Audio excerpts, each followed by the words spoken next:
Okay, good evening, everybody. It's Monday night, so it's Parsha this week. The Parsha is Teitzei. We're getting closer to the end of the end of the book, so to speak, like they say. Okay, the pasuk starts off at the beginning of the Parsha with the concept of Teitzei lemochama alevecha. When you go out to war against your enemy, when the son Hashem alakecha biyadacha, and God will give you, you'll capture a captive and you'll fall in love with her, but we'll get to that later. But the Torah starts off by saying, when you go out to war, alevecha, on your enemies. Now, according to halacha in Torah, and Torah discusses this, there's what's called optional battle. Like if you want to capture in Eretz Yisrael, they wanted to capture more land in David HaMelech's time. That's called optional battle, Melchemes Rishus. Then you have Melchemes Mitzvah, a war which was a mitzvah. War mitzvah means like capturing those 7 nations of Canaan, the battle against Amalek. When the enemies want to come destroy us, there's a Melchem mitzvah to defend ourselves. So like we learned many times, so first of all, it's a very funny expression in the pasuk. Okay, because again, everything is a lesson in life. What does it mean? First of all, you go out. And if you don't go out, I mean, it should say when you have a war against your enemy. Another thing is, it says al oivecha. Normally, you go to battle against your enemy. You don't go to battle on your enemy. Al in Hebrew means on. It should say kiseite la milchama if you're going to war im oivecha, with your enemy.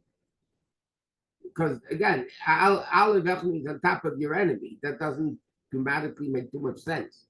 So what does this mean, and what are we talking about over here?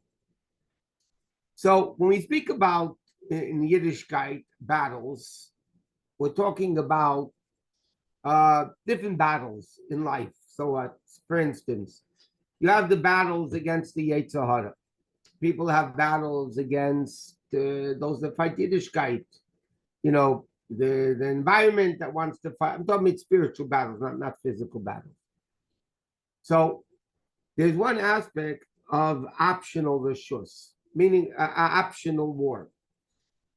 Before the neshama comes into the world, okay, before the neshama comes into the world, it's like it says, why did God create the world? Because he foresaw the neshamas of tzaddikim, the neshamas of the great people. So that it represents really a optional battle of the neshama b'chlal coming into the body. It's not the neshama fighting with anybody yet. It's an optional thing that Hashem wants the neshama to come into the body. Once the neshama is in the body already, then it becomes a real battle. It becomes a mitzvah because the Yetzer Hara wants to convince the person not to keep Torah and mitzvahs, and that's the battle that a Jew has. So what does it mean is as follows. We asked before a question, why does it say kiseitze when you go out? Where are you going out from? So the Rebbe explains, you have to go out from your own level. In other words, part of the battle is not only between good and direct bad, it's actually between good. Sometimes it's a battle between good and better. A person could be a very good person, okay? But status quo is not going to be good. The Torah says, kiseitze, we need to go out of our personal level. We need to go out of our personal standing and always move on. But the attitude has to be, you know, if you ever noticed in sports or in battle for that matter, before they go to battle, they're already singing a victory march. They're already starting, we won.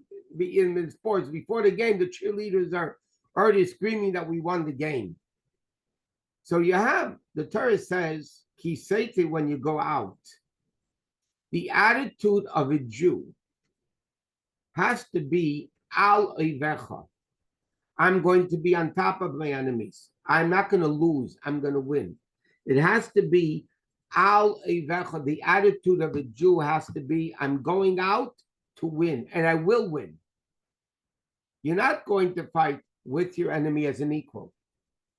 The only way a Jew will win, so to speak, the Yetzer Hara, the evil inclination, is only when a Jew will have the attitude that they're going to win over the enemy. The attitude is to begin with, I won already. And that is a very important lesson. And then it says like this. Another aspect is, the Torah says like this, Kisei la mochama al oivecha. Oivecha in Hebrew is plural, your enemies. Kisei la mochama al oivecha, the simple meaning of the word in grammar is when you go out to battle on your enemies, plural. Then what does it say? Unesanoi Hashem Elokecha, singular. God will give them to you in your hand. It should have said grammatically, Unesanom, plural. God will give you them. So it starts off singular. It starts off plural, Oivecha, your enemies. And then it comes out, Unesanoi Hashem will give it. So the reality is like this. It's one enemy. It looks like many enemies. When you go out to fight, it looks like you have it on all fronts. You know, this, the family, this, that. It's coming on all fronts. But the Torah is letting us know, really, it's only one enemy. In fact, they bring down like this. The enemy of the body is the Malach HaMavis, who wants to physically kill us, the angel of death. The enemy of the neshama is the Satan, the Satan. The Satan wants to destroy the neshama. But then what do we see?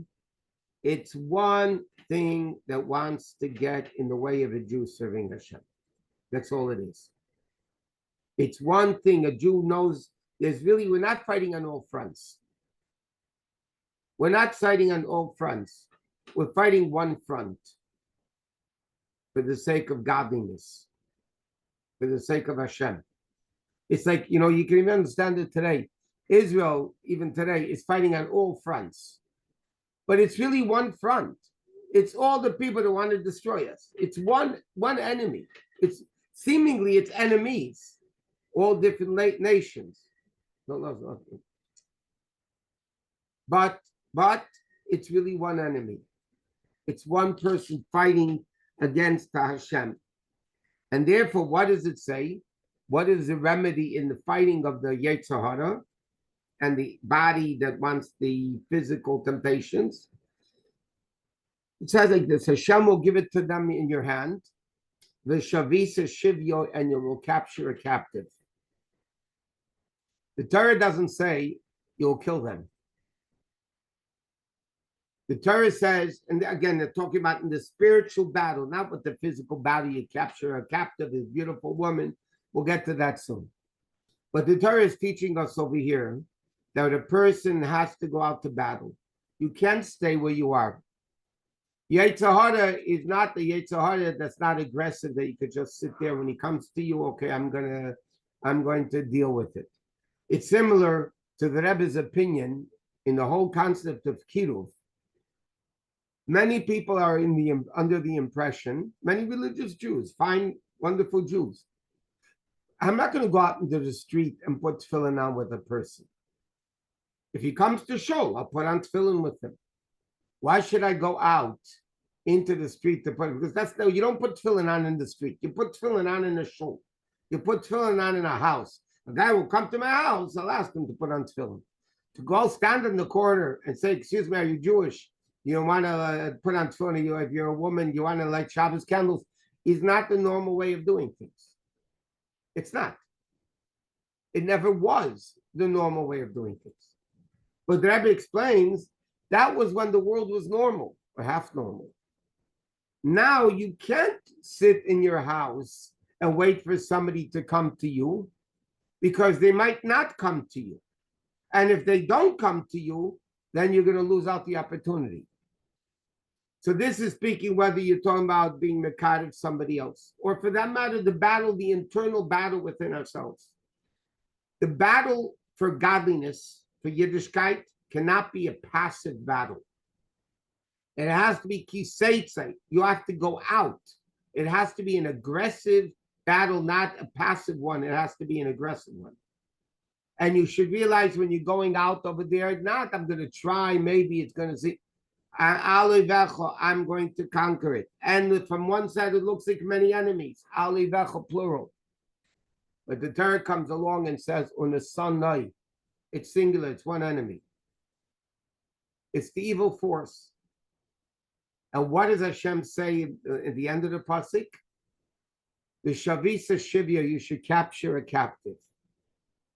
What's the difference if you kill somebody, an enemy, or you take him as captivity? When you kill him, he's gone. It's not there anymore. There's something greater than getting rid of evil. And that is transforming evil to Kedusha. And that's the concept that Rebbe explains. That's what the pasuk means.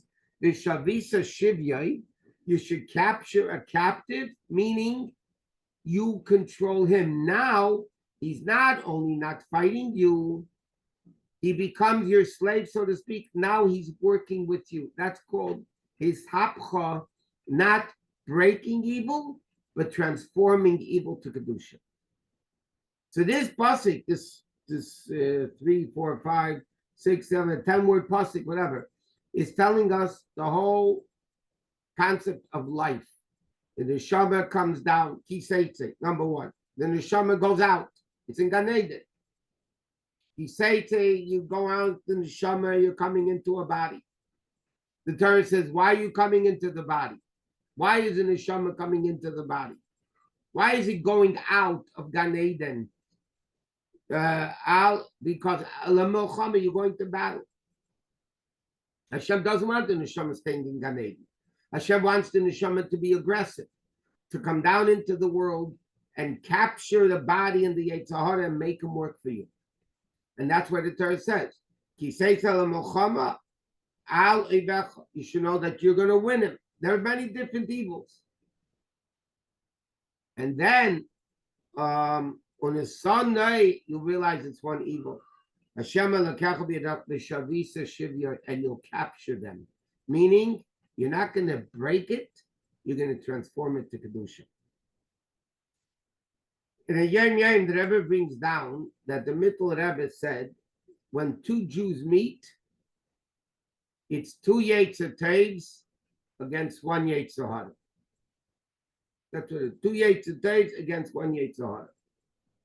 So the obvious question is, why isn't 2 against 2? I have a Yetzer Hara, you have a Yetzer Hara, I have a Yetzer Tev, you have a Yetzer Tev. Why is it 2 against 1? So one of the explanations of this word in Chassidus, this word in Chassidus, is as follows. Your Yetzer Hara doesn't want what I want. Some people are into food, some people are into clothing, some people are into glory, fame, some people.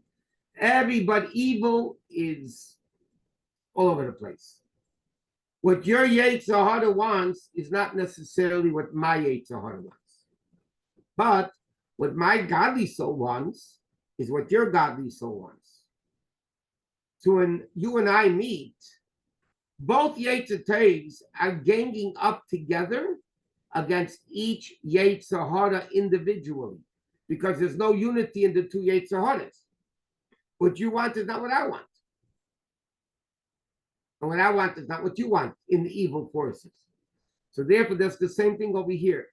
When the neshama comes into the body, it's coming out. You have to know the attitude is you're going to win the enemy. On a sada, and you realize it's really one level of evil. Oh, it's all evil, one evil. But the ultimate goal is the Shavisa Shivya. You should actually conquer the Yetzer Hara and transform it, that the Yetzer Hara itself wants to do holy things. We mentioned in the past, there's a pasuk in Nach that says, Rav Tvu'ais B'Koyach Shor. Pasuk says, if you want to get a lot of grain done, get a lot of grain planted, you need the power of an axe. You don't need to plow the field, you need an axe. Whatever you need the power of an axe. So Chassid Alter Rebbe asks the question, I need a pasuk to tell me that. A person can be completely ignorant in Torah. He's a farmer, never learned the word. He understands you want to plow a field, you don't use a person, you use an axe. An axe is much stronger than a person. I need a pasuk to tell me, Rav Tvuos b'Koyach Shor. Of course I know that an axe produces better than a person. So the Alter Rebbe explains in the Torah, the pasuk is saying something else. And that is as follows. The Teitzei, the godly soul, the Nefesh Shulekis, is called Adam. He has an understanding of God. Adam were created in the image of God. Adam Elyon, similar to God, were created in the image of Hashem. The Nefesh Bahamis, it says the expression Kishma Kenu, well, like his name, it's a behemoth. Nefesh Shulekis is an Adam. Nefesh Bahamis, the animal soul, is called a behemoth animal. What does the pasuk mean? Rav Tvuos b'Koyach Shor. The Nefesh Shulekis, like Alter Rebbe says in Tanya, is primarily in the brain, which represents intellect. The Nefesh Bahamis, the animal soul, primarily, Alter Rebbe says, is in the heart, which represents emotions. A person is intellect, an animal is emotions.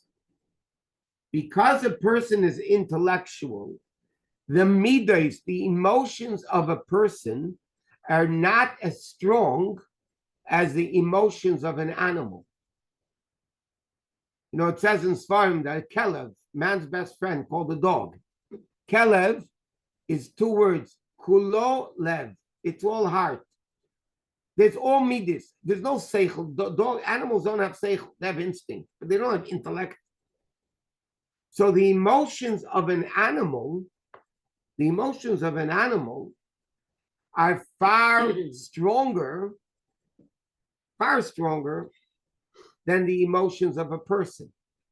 Because the emotions of a person are called off by the intellect. Intellect says, why should I help you? 1 minute, I come first. Why should? Animals don't have that. A dedicated dog is more dedicated than a person because people have seichel that, when somebody gets very excited, you tell them cool it. What does cool it mean? Take your intellect and cool down your emotions because intellect is cold and emotions are hot, and you mix cold with hot. You cool it down the hot. You're cooling down the emotions. Bottom line, the emotions of an animal are much, much stronger than the emotions of a person. We're not talking about what they want, what they love, what they fear. Animals want physical, godly wants spiritual. But the actual wanting of love and fear is much stronger by an animal than it is by a person. Because a person has seichel that limits the emotions. What the pasuk is saying, the Rav Tvuos b'Koyach Shor, you want to get a lot of grain, you use an axe.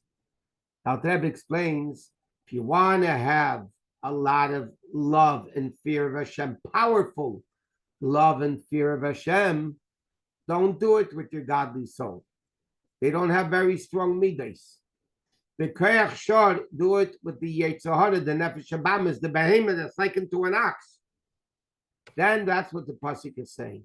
You want to have ultimate love and fear of Hashem, it cannot be done only with the godly soul, because that is limited power of midas, of emotions. You want to get very powerful emotions, then you use the Yetzer Hara, the Nefesh Bahamis, the behemoth, and that's what this pasuk says over here. When you capture the enemy, the Shavisa Shivya, and you capture the captive, that the Yetzer Hara now, which is an animal, will be on your side to love and fear of Hashem, it's going to be much stronger. Not only double, Yetzer Torah and Yetzer Hara. The Yetzer Hara is much stronger than the Yetzer Torah, and therefore the love will be much greater. Okay, now there's an interesting mitzvah at the beginning of the Parsha. Okay, right away in the next pasuk it says like this: you go to battle, you're going to see a beautiful woman, you're going to take her as a captive, and you're going to want her. You're going to want to marry her. It's a non-Jewish girl. You're going to want to marry her. So the Torah says you bring her to the house, you have to bald her head, you have to let her nails grow long, you have to basically make her look ugly, and you have to make her suffer. And then if you still want to marry her, then you can marry her. Okay? And then you have a mitzvah to marry her, and you have to treat her properly, like 100% wife, and so on and so forth. So the question over here is like this. The Mefarshim asked this question over here. It's a very powerful question. The Gemara says, who went to battle? Which soldiers went to battle? So the pasuk, when it speaks about soldiers that are dismissed and exempt from fighting, so the pasuk says,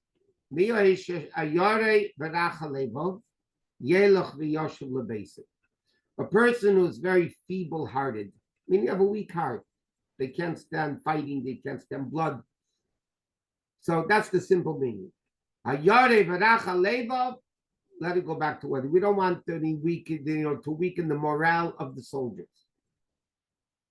Rabbi Yosef says in the Mishnah, no, it means something else. It means if you're a sinner and you're going to war and you need a lot of merits. So Hayare doesn't mean physical fear. It means if you have Avedis, you're a sinner, and you're afraid you're not going to have all these merits when you're fighting the war. So therefore, the Torah says, go home, because you need protection, and if you're a sinner, you're not going to be protected. Bottom line is, who went to war? Who went to war? Great holy people. If you're a sinner, they didn't go to war. So who did go to war? Very spiritually great people.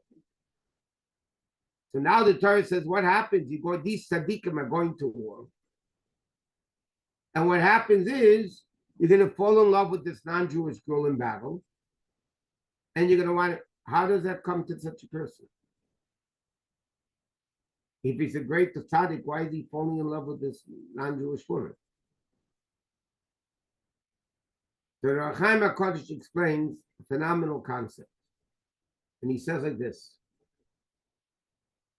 When Adam Rishon sinned, this is all the Ohr HaKodesh in his commentary on Chumash, printed in the Chumash with the commentaries. He explains like this. All the souls of all Jews were included in Adam Rishon. Adam Rishon, the first man, had all the souls of all Jews of all future generations in it. Few exceptions, by the way, it says. When Adam and Chava sinned, in the original sin, a lot of Jewish neshamas got lost amongst the non-Jews. That's what it says in Kabbalah. And the Ohr HaChaim explains, he brings down all this from Kabbalah. And then he says that is the source of why non-Jewish people want to convert to Judaism. I'm talking proper conversion. Why do they want to convert to Judaism? Why should they want to? It says, because in essence, these are Jewish souls that got lost amongst the non-Jews. Why this soul? That's God's business. And he brings down that all the neshamas of proper Gedim were Jewish souls that were always really, they had to go through the process to be Jewish. But in essence, they were Jewish souls that got lost amongst the non-Jewish people. And therefore, the din is, once you see a convert is serious about conversion, you have to convert them. You're not allowed, initially you push them away to see if they're serious or just, bubba mice. But once you see they're serious, Allah says you have to accept them as a convert. You can't push them away anymore. Why? Because in essence, it's probably a Jewish soul. They got lost amongst the Goyim. And he says, so what happens In battle, these are holy people. The righteous people went to battle. Why did Hashem make that this guy fell in love with this non-Jewish woman?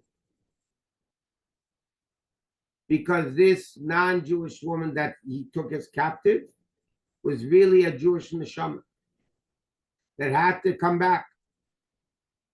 And therefore, when they went to war and they captured a captive and the guy fell in love with the girl, she was probably a Jewish neshama that got lost amongst the goyim, and therefore they needed to be brought back. So it's not stam that, and Dor Chaim explains here another very interesting thing. We know in Parsha Vayishlach, earlier in the book of Bereshis, everybody knows the story, the way Shem, the guy Shem, kidnapped Dinah, defiled her, he raped her. Okay? She got pregnant and she had a kid. They sent her down to Egypt. She ended up in Potiphar's house.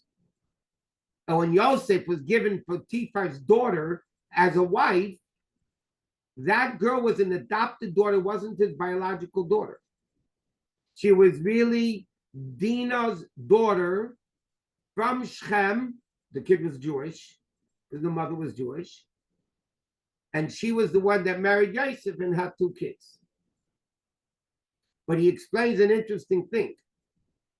How did it come that Shechem, why did God allow Shechem to rape Dinah and produce a child that was Yosef, that married Yosef, Menashe and Ephraim's mother? So he says like this, it says in Kabbalah, by the story of Shechem, the brothers were trying to influence the guys from Shechem, they were trying to influence each other to go through these deals. So they said, V'nei ha'aretz rachavas yodayim lefnech. They said the land will be open. We're going to intermarry. We're going to be one family, one happy family. The land, our land will be your land will be our land. We'll have all the Rachavas means broadened.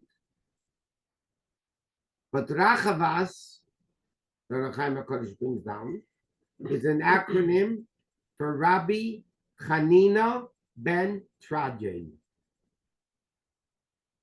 Rabbi Chanina ben Trajan was a holy sage, one of the 10 martyrs that were killed by the Romans in the time of the Beis HaMikdash. He happened to be the father-in-law of Rameir.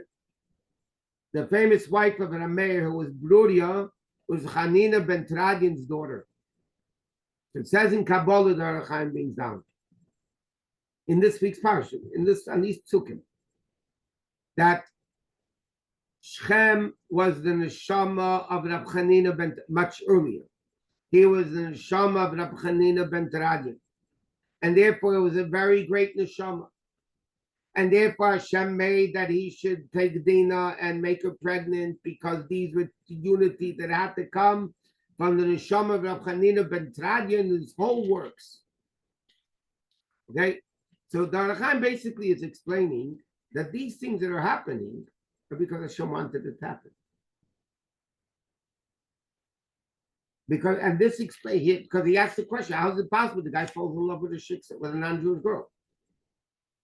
In the time of battle, when only holy people went to war. And he explained, because this was a woman that needed to become back again. And like we mentioned many times, I've quoted this very often. If you look in Gemara, or even in Chazal, our sages, there's an expression like this: a sick person who became healthy, a prisoner who got freed, things like that. When it comes to a convert, the Gemara never says the expression goy shenizgayet. Never. The Gemara never says the expression of goy who converted. The expression in the Gemara is ger shenizgayet, a convert who converts. What do we mean? Why don't you say a guy who converts? So the Chidah, the Premier David Azulai, says that because a real guy doesn't convert. Like we said before, but the Ohr HaChaim brings down, that this was a neshama of a Jewish person that got lost from the time of the Mauritian sin and got lost amongst the non-Jews. And therefore, it's a gesh in his gayer. A guy is not doesn't convert. A ged is one who converts. Okay. Next, one of the mitzvahs in this week's parsha is in the exemption of war. The Torah says like this: "Kisivna bayis chadash." If you will build a new home, Shlishi, Parakha Beis Pasuk Ches, Kisivna bayis chadash. If you will build a new home, you have to make a fence on the roof. Why? You shouldn't shed blood in your house. God forbid if somebody is going to fall down.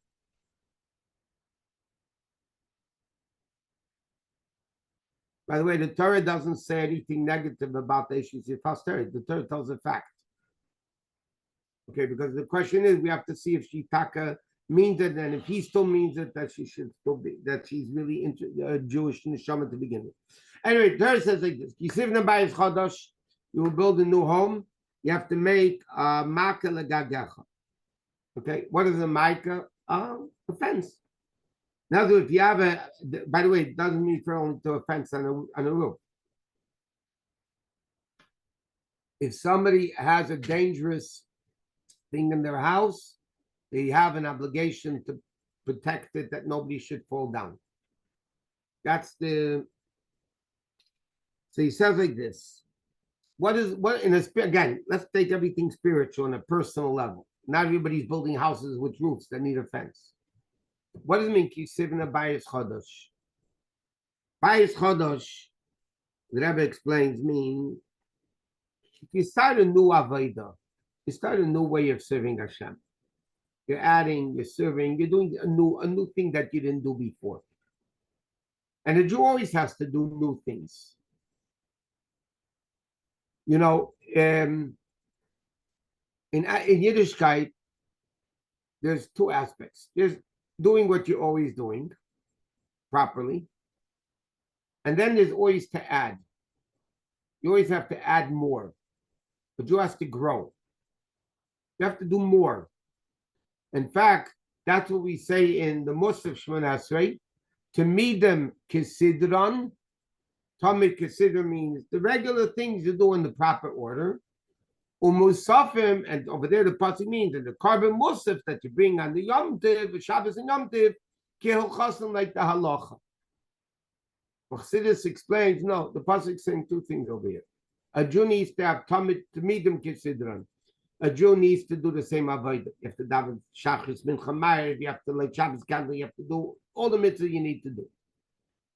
But in addition to that, there has to be musaf. What does musaf mean? Simply hosafa, adding. You have to have to meet them kisidram. You have to do the same Yiddishkeit every day. You can't say, okay, today I'm not going to daven. But every day you need to do things. But the main thing is musafim kihil chasan. When you do a musaf, you add. Then kihil chasan, you become what's called a mahalech.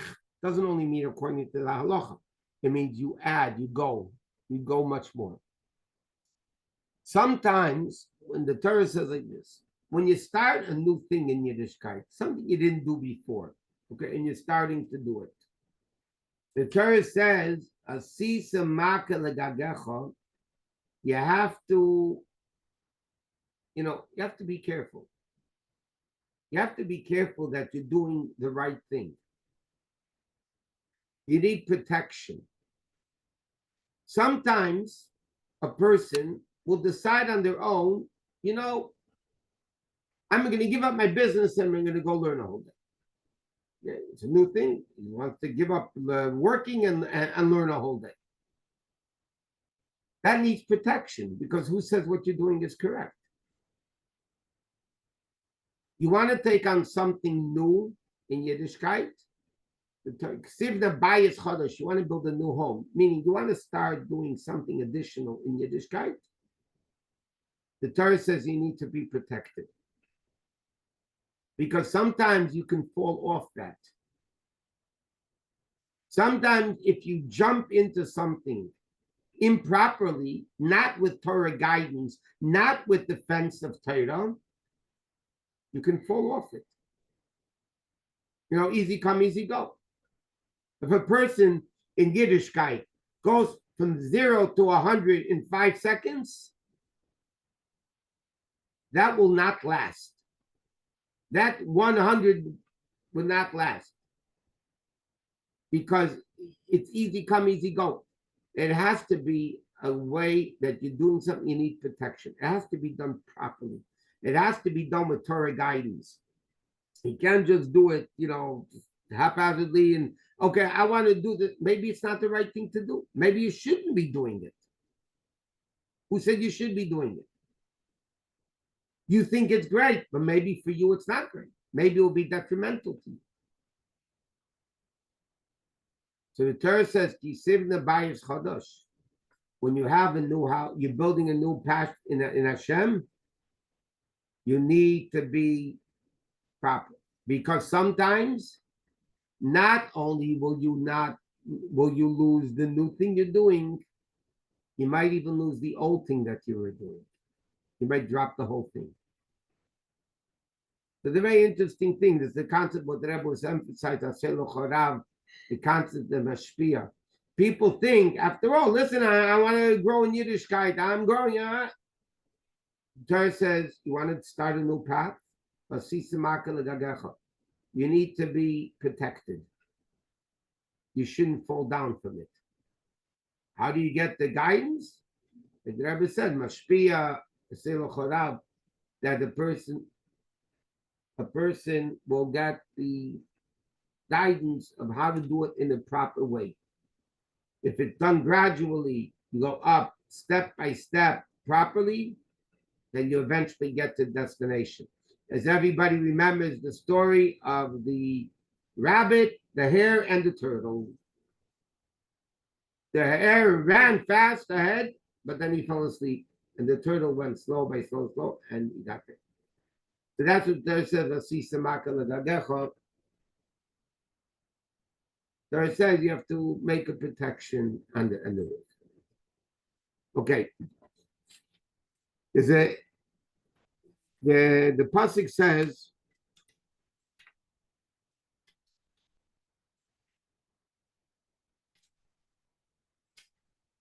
Kiya beish in this week's Parsha. Kiya beish chet mishpat mavis. It says if a person will have a sin that simply means capital punishment, you're not allowed to keep him hanging on the tree.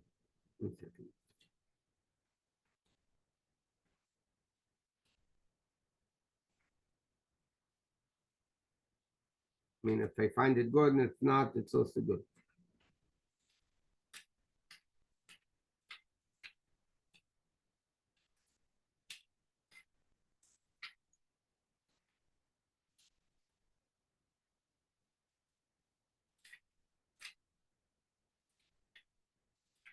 Okay, the passage is like this. I'm not going to find it. Kiya bi'ish chet mishpat mavis v'humas.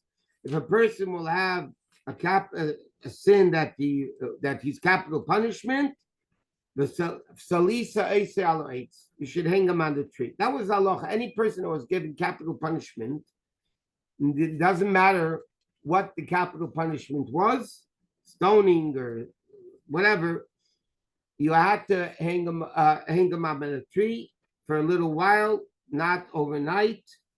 And yeah, there it is. I'm looking. You should hang them up on the tree. And you can't leave by the way, there's a very interesting passage. Torah says you're not allowed to leave them hanging overnight. From here, the Gemara learns out that a person should not be left buried overnight, unless there's no choice. But you have to bury a person the same day they die, if possible. Because of this passage says don't leave them hanging the dead body overnight. You have to bury him the same day. Okay. So the Arizal, when the Ramak, there was a very big colleague of the Arizal, his name was the Ramak. Rabbi Shekudevarim.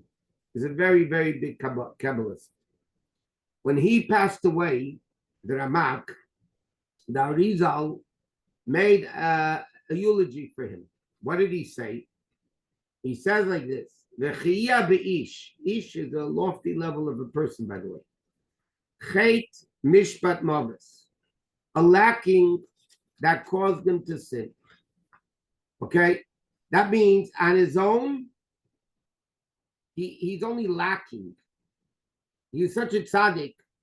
He's not did sin. Chet means he's lacking from the level of kedusha. So what does the pasuk say? V'salisa eisei al eitz.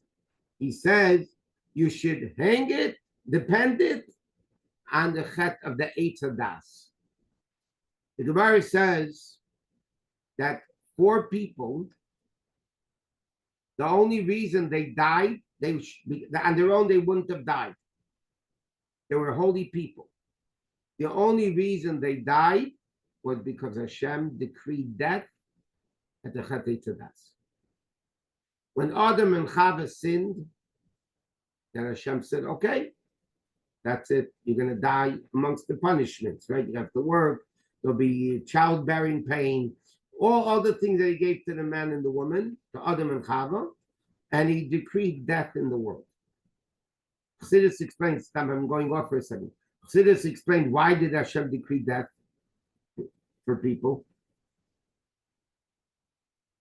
Because death stops the evil. A person does evil, it sticks around. So Hashem decreed death in the world to Adam and Chava. Why? Because he wanted death to be stopped.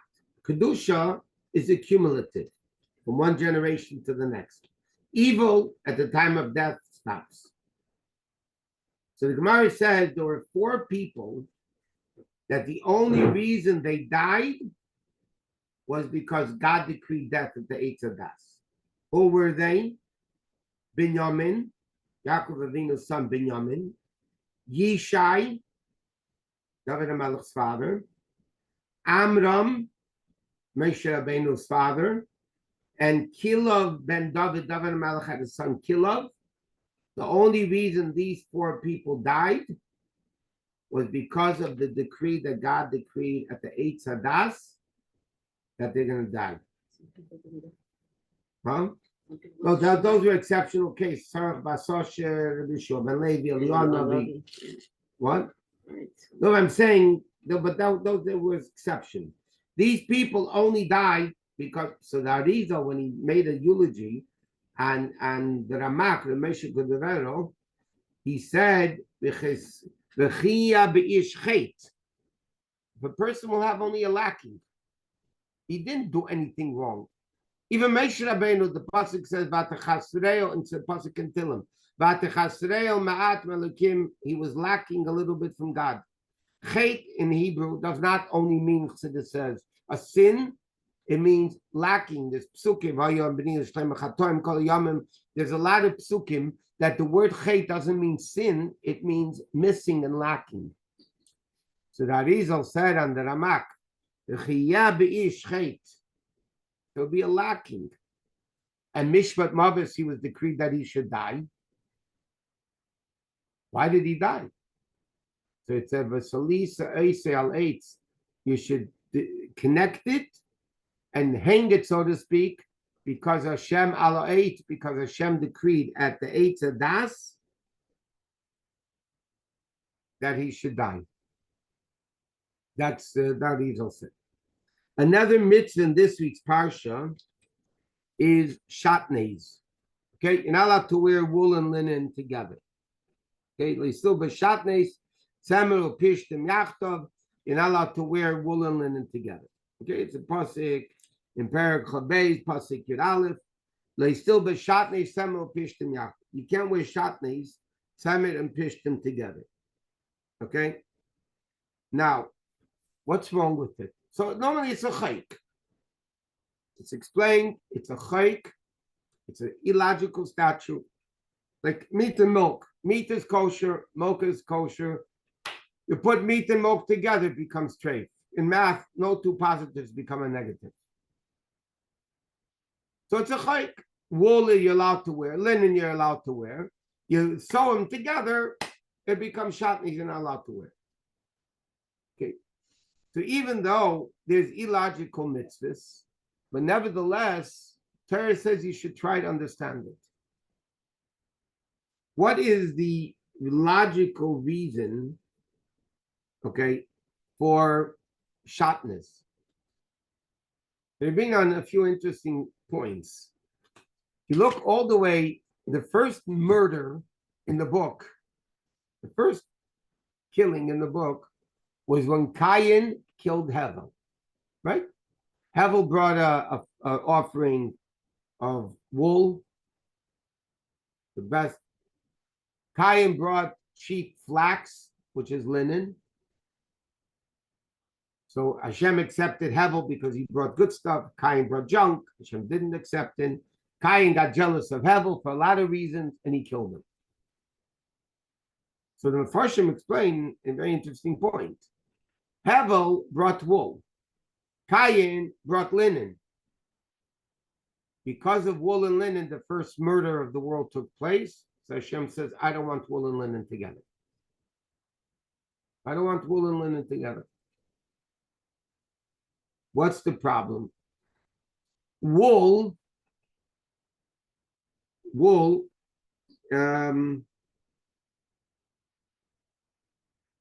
comes from an animal, and linen comes from semeach, plant. Right? Wool comes from an animal, pishtan. And pishtan grows from the ground. Hashem says like this. Different people have different avodah. Different people have different missions in life. Men have their mission, women have their mission, Jews have their mission, non-Jews have their mission. Within men, this person has this mission, this person has that mission, this women, this, everybody has their own mission. The problem is, or even within the one human body, you have the head and the heart. The head has its function, the heart has its function. A healthy person is healthy when everybody in the body does their function properly. When the heart decides to become the head and the head decides to become a heart, you're going to have a lot of problems. You're going to have a lot of problems because that's not your function.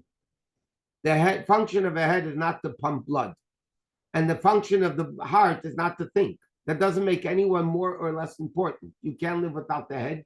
You can't live without the heart. But the Torah says the head is the head and the heart is the heart. A man is a man and a woman is a woman. And when a woman becomes a man and a man becomes a woman, you have an issue. Everybody has their function. Hashem says there's functions of animals, so to speak. There's functions of plant life. Everybody has their functions. Hashem doesn't want people doing everybody else's functions. So Hashem says there's teitzei, there's sheep, and there's linen, which is animal and plant. And Hashem says everybody has to do their own thing. You don't mix up different levels one from the next. Okay, now one more thing in the Parsha is bunch of more things, but whatever we'll get to. In this week's Parsha, the Torah speaks about, it's really a mitzvah called divorcing. Okay? It says if a man will marry a woman and he doesn't want to stay married to her, so he has to give her a get. The mitzvah is, if he doesn't want to stay married to her, there's a mitzvah in the Torah to give a get. That doesn't mean a man has a mitzvah to give his wife a get. If they want to break and then separate, then they need to have a get. So again, everything is in a personal level. We know Hashem is the man and the Jew is the woman. We are the women, Hashem's wives, and he is the husband. right? In Matan Torah, we got married to Hashem. Knesset Yisrael, we are the women and the wife, and Hashem is the husband. Now, normally when a person divorces his wife, she has to leave. In fact, there's a din that somebody nebuch who is mentally deranged, is not healthy mentally, you cannot divorce. Because the Torah says when you give her a get, she has to leave your house. I mean, she has to understand to get out of here. The person that's mentally incapable of understanding things, so they're going to keep coming back. It's called B'shalcha B'chizeh. You're going to send away, she's coming back. So what happens when the Geirush and the concept of the divorce? The concept of divorce is that the husband and wife are completely separated. The question is, how does this apply to Hashem? Hashem is all over. How is it possible for Hashem, so to speak, to divorce us? Because when Jews sin, Jews are not behaving properly. Hashem says, okay, that's the mitzvah of a get. Hashem says, I'm going to divorce you. How could Hashem divorce us if there isn't the place that God doesn't exist? So it's like the example that the Gemara says, a husband whose wife, the husband that went to Medina Sayyam, the husband went overseas. When the Jew sins, the Shekhinah, the divine presence, goes into exile. That means he leaves his place of Kedusha, he goes into Golus, into exile. Now, it's not, God forbid, that he doesn't exist there. As far as the wife sees is concerned, the husband's not there. As far as the husband's there, the wife is concerned, the wife is not there. So yes, God is all over the place. But the place where godliness is not felt, the Jew doesn't feel godliness because we're sinning. That means basically we don't feel the presence of the husband, of Hashem. So therefore, when a Jew sins, the wife sins, or let's say they commit adultery by worshiping other gods, and like we learned many times, other gods can be money, food, sports, clothing. It could be a million of different other phones. It could be a million of different other gods that we worship. And Hashem's divorcing us. So what does it mean? It's like their husband goes overseas. He doesn't, as far as they're concerned, they're not there. If you don't see him, he's not there. The Torah says when the Jew sins, Hashem is divorcing. What does it mean Hashem divorces him? Not, of course, Hashem's all over. So how are you going to send her away out of your house if the whole world is Hashem's house? It means Hashem goes into concealment. The husband went to Medina Sayyam, overseas, and the wife doesn't see him and she doesn't see him. That's what happens when a Jew doesn't have Aveda.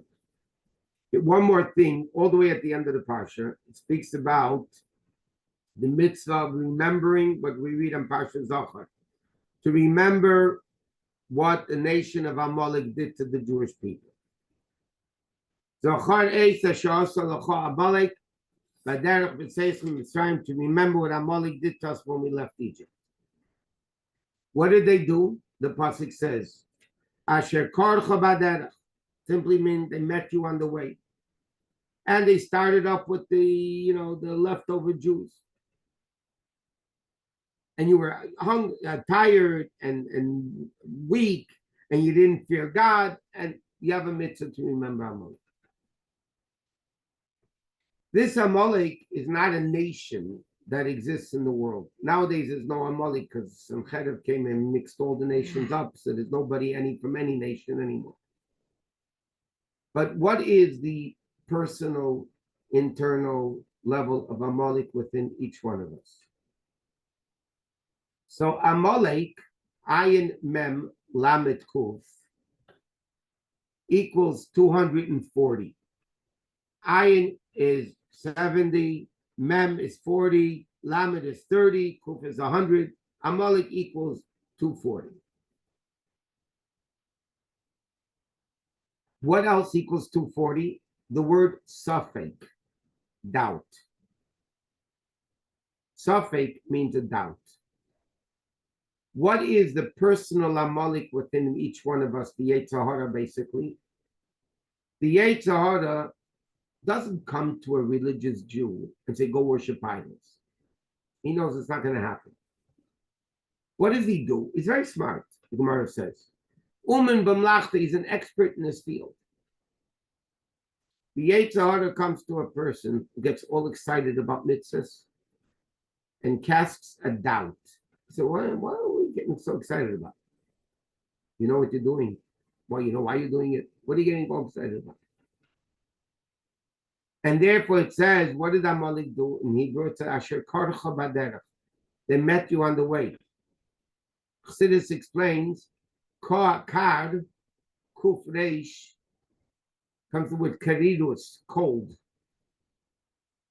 Amalek is a brilliant klipa. It's intellectual klipa, by the way. It's not the 7 nations of Canaan, which are the 7 midas. Amalek is reish is goyim. Amalek is a level of intellect. What does intellect do of evil? He's too smart to come to you and go sit. He says, cool it, do it. You want to keep Yiddishkeit, no problem. Keep whatever you want. But you know what? Cool it a little bit. Cool it. Take it easy. Don't get so excited. That's casting a doubt. When you cast a doubt on something, then you automatically have less excitement than if you know for sure what you're doing is right. So what does the Torah tell us? You have a biblical mitzvah to remember, and al tishkach, don't forget. It's a positive and negative mitzvah here. Remember what Amalek did, and don't forget what Amalek did. What is the Amalek that we need to remember and not forget about? That there's an Amalek within each one of us called the Yetzer Hara that's casting doubts. Maybe do this, not this. Maybe this, not that. It calls you off from Yiddishkeit. That is the unique evil of Amalek. Amalek doesn't, the Gemara says, the Yetzer Hara, the Gemara says, the Yetzer Hara doesn't come to a person and say, Lech Aveda Aveda Zar. The Yetzer Hara comes to a person and says, today do this, tomorrow do this, little things. Do this, tomorrow do that. Once he has you, then one day he's going to, until he tells you to go worship idols. So people have to keep in mind and not forget that any doubt that falls into our head about Yiddishkeit is a level of Amalek. Any coldness to Yiddishkeit is Amalek. We can't listen to it.